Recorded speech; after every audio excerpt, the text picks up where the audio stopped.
Shalom teman-teman, selamat pagi untuk kita semua dan selamat hari Minggu. Kiranya damai sejahtera yang Kristus limpahkan di dalam kehidupan kita selalu dapat kita rasakan di tengah-tengah perjalanan kehidupan ini. Teman-teman, sebelum kita memasuki renungan kita pada hari ini, mari kita satukan hati, kita berdoa dan memohon bimbingan Roh Kudus. Kita berdoa. Ya Bapa kami yang bertahta di dalam kerajaan surga dan di bumi, kami mengucap syukur ya Tuhan atas kasih karunia-Mu yang terjadi pada hari ini Tuhan. Sehingga kami dapat bangun dengan semangat yang baru, dengan pagi yang cerah dan nafas yang menyegarkan ya Tuhan. Kiranya Tuhan apa yang kami lakukan pada hari ini dapat berkenan di hati-Mu Tuhan.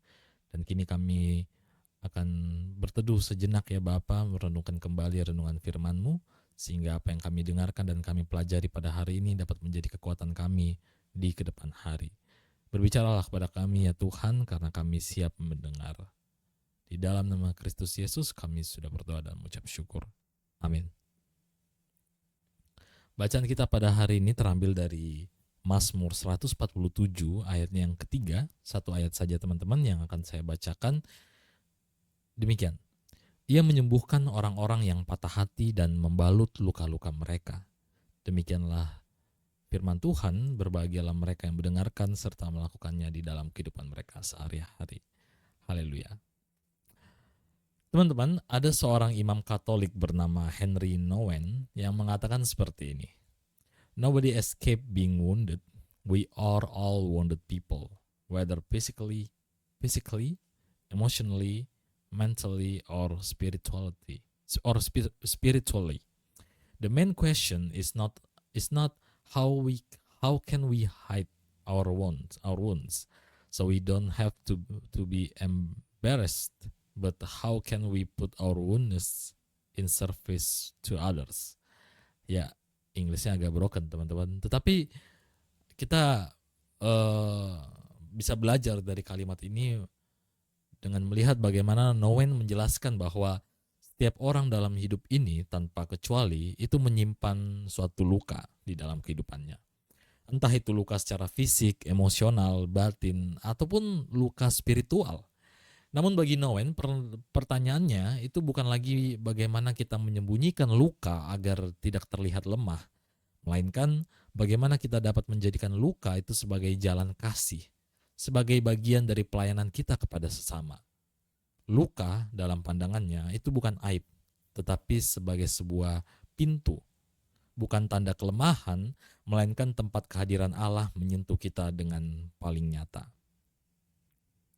Dalam narasi bacaan kita hari ini, teman-teman, dari Mazmur 147 ayat yang ketiga, kita diajak untuk melihat Tuhan itu sebagai sosok yang hanya datang saat kita sudah sembuh. Bukan sebagai sosok yang hanya datang saat kita sudah sembuh. Ya, perlu diperhatikan di sini. Tetapi justru sebagai pribadi yang hadir di tengah proses penyembuhan itu sendiri. Ia menyembuhkan orang-orang yang patah hati dan membalut luka-luka mereka. Ini bukan hanya sekedar puisi penghiburan, melainkan kesaksian iman yang paling dalam bahwa Allah tidak jijik dengan hati yang remuk dan tidak menjauh dari jiwa yang sedang runtuh. Ia turun, membalut, menunggu dan menyembuhkan, pelan-pelan, setia, dan lembut. Kita sering diajari untuk segera bangkit, untuk cepat pulih, segera kembali kuat, dan jangan terlalu lama tinggal di dalam luka. Tetapi kenyataannya luka itu tidak mengenal waktu. Ia juga tidak sembuh hanya karena waktu itu lewat. Karena juga kadang kita juga sudah mencoba mengalihkan perhatian kita terhadap luka itu dengan menyibukkan diri, menguatkan wajah di depan banyak orang. Namun tetap saja hati ini terasa nyeri ketika semuanya menjadi sunyi. Luka tidak bisa diburu-buru agar cepat pulih, dan pemulihan itu tidak dapat dipaksakan. Mazmur 147 mengajarkan sesuatu yang berbeda dari logika dunia yang terburu-buru itu. Pemazmur berkata bahwa Tuhan menyembuhkan orang-orang yang patah hati dan membalut luka-luka mereka. Ini bukan tentang gambaran Tuhan yang sekedar memberi kata-kata penghiburan dari jauh. Ini adalah Tuhan yang turun mendekat dengan imanensinya, dengan kehadiran yang dapat dirasakan dimanapun kita berada. Dan itu dekat, bukan sesuatu yang jauh di atas sana, tetapi yang hadir di tengah-tengah kehidupan kita, yang melihat hati yang remuk dan tidak menyingkirkannya. Ia tidak menuntut kita langsung sembuh, langsung kuat, langsung baik-baik saja, tetapi ia hadir justru di dalam proses pemulihan itu, di antara luka dan pemulihan. Ia tidak tergesa, ia sabar, dan ia tinggal bersama kita di situ. Pemulihan dalam pandangan Alkitab bukanlah perlombaan. Ia adalah penyertaan. Tuhan tidak menunggu kita di garis akhir, tetapi berjalan bersama kita. Bahkan saat langkah kita ini tersendat, ia adalah Allah yang membalut, sebuah kata yang menunjukkan kelembutan dan kesabaran dari sebuah proses. Pembalut luka tidak menyembuhkan dalam satu hari. Ia ditempel pelan-pelan, diganti saat perlu, dan dijaga agar tidak infeksi. Tuhan memperlakukan kita dengan cara yang seperti itu, termasuk hati kita, dengan hormat, dengan kelembutan, dan dengan perhatian yang lebih personal. Dalam kehidupan sehari-hari, narasi ini mengajarkan kita untuk boleh jujur pada proses kita sendiri. Kita tidak harus menyembunyikan luka hanya karena takut dianggap lemah oleh orang lain.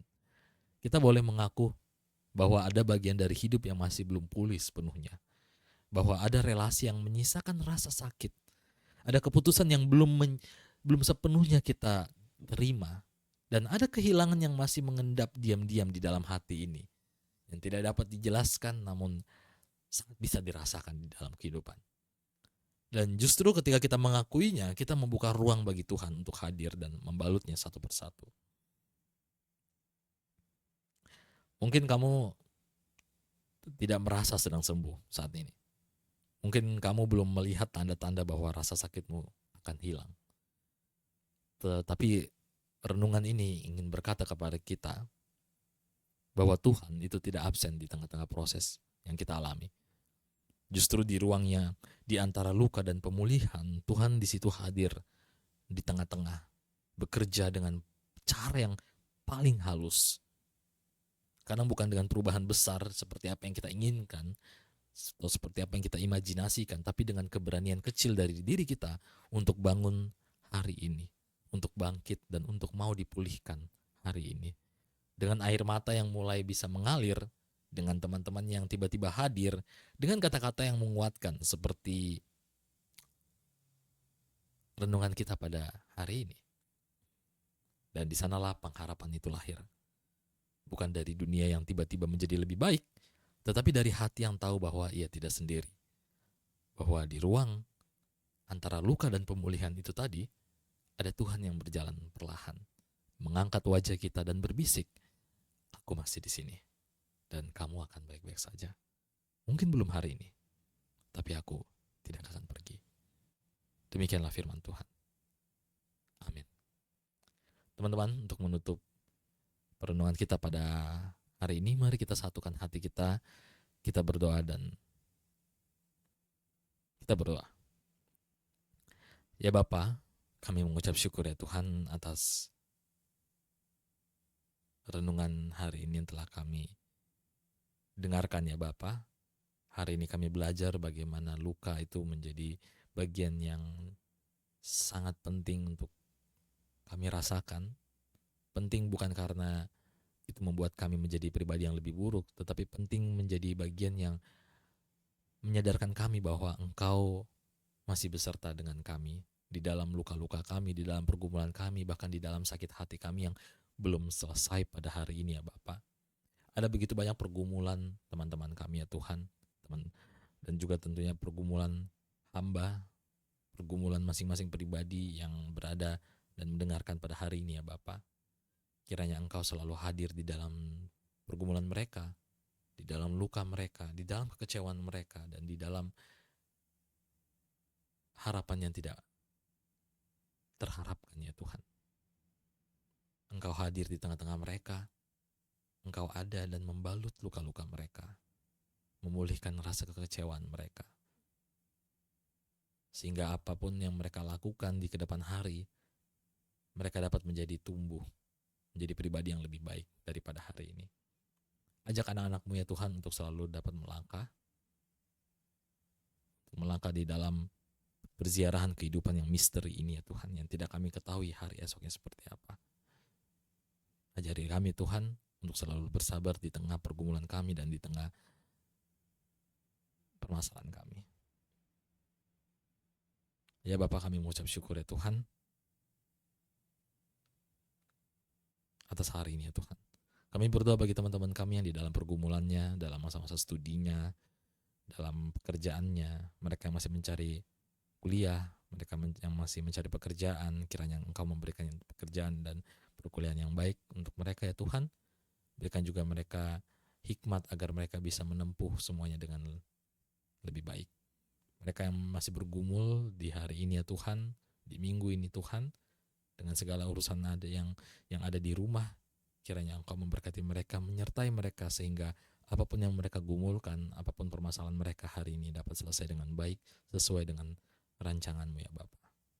Terima kasih ya Bapa, demikianlah doa yang tidak sempurna ini Tuhan yang kami landaskan di dalam nama Kristus Yesus. Kami sudah berdoa dan mengucap syukur.